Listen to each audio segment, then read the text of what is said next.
Hello again, and this is chapter 8 of Hood, where we're going to be talking about measures of work and personal values. Values discussion is very important because people's values and what they actually do are oftentimes two different things. Values is what a person thinks is important, and this affects objectives and goals in the work setting. Interests are what a person likes, and oftentimes, as noted, there are conflicts between values and interests. That's why there are values inventories and clarification exercises that help people to compare their values and their interests. One such um, device tool is the ONET Importance Profiler. It's an online tool, a career exploration tool developed by the Department of Labor. It's derived from the Minnesota Importance Questionnaire, the MIQ. It's computer-based, can be scored on the internet. There's a paper and pencil version which is less reliable and has less items and comparisons, unfortunately. There's the Work Values Inventory, the WVI-R, by Donald Super. Donald Super is a big name in career counseling. You'll see his name a lot, and he's developed lots of different inventories and tools for career counseling. He notes 12 values on page 107 that are important to look at. There's the Career Orientation Placement and Evaluation Survey, or the COPES. This device has 8 bipolar scales and is also on page 108. There's the Value Scale, the VS. There's a broad measure of work and personal values. It's research based on cross-national settings as well. There's the Rokeach Value Survey, the RVS. It measures instrumental versus terminal values. Instrumental equals modes of conduct, and terminal equals end states in this model. There's the Schwartz Value Survey. May the Schwartz be with you. It's a two-dimensional circumplex, and in this circumplex, the closer together clusters are more alike or similar, and the more opposite or further away are more opposite in terms of clusters. On this scale, men and women show moderate differences. And it also picks up on cultural differences, especially with regards to tradition and conformity. Latinos tend to score more traditionally in conforming on this scale.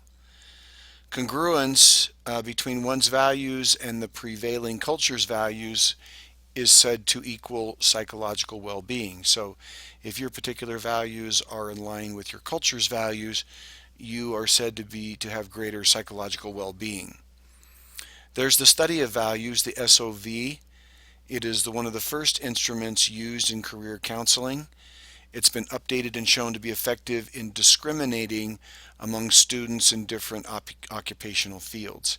In this particular case, you want discrimination because you want to be able to contrast different areas. That's a good example of discriminating instead of bad example of discriminating.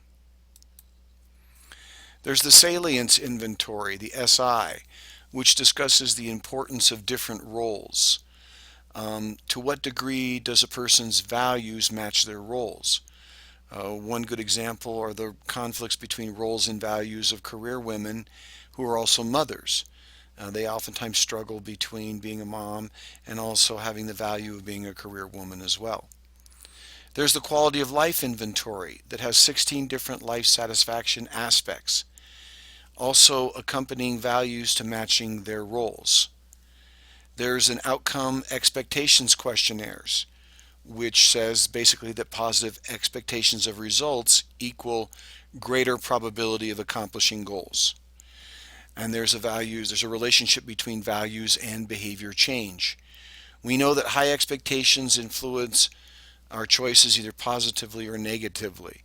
If our expectations are too high, then we oftentimes end up giving up or not having realistic expectations. If they're not high enough, then oftentimes we won't push ourselves, somewhat like the Yerkes-Dodson law.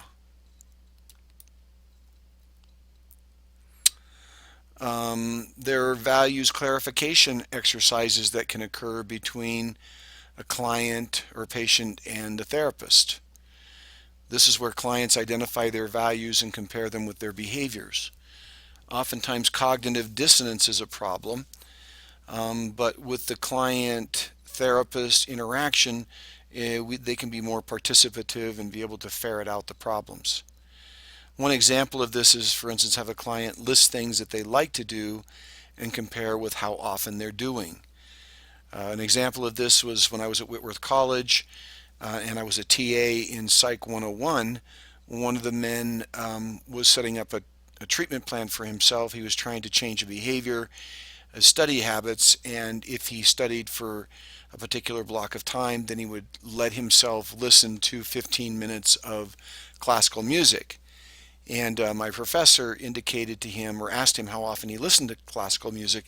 And he said, well, not very often. He likes it, but he doesn't usually have time to be able to listen to it. So my professor said, well, that's likely not to be a good reinforcer for you because you're not really engaging in that behavior more often. That if you want a reinforcer, you should choose a reinforcer that you do more often.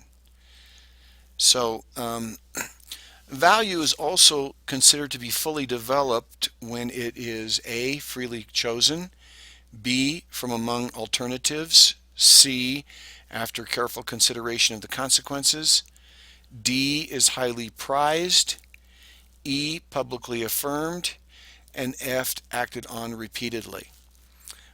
Especially E and F are really important. If you publicly affirm a value and if you act on it repeatedly, it's sort of like any kind of behavior. You're likely to repeat that behavior again. If you say you like something and you publicly affirm it, you're going to strengthen that value or that belief. And if you act on things repeatedly, well, you're really building on that pattern, so you're more likely to ingrain it inside your head. And that brings us to Chapter 9.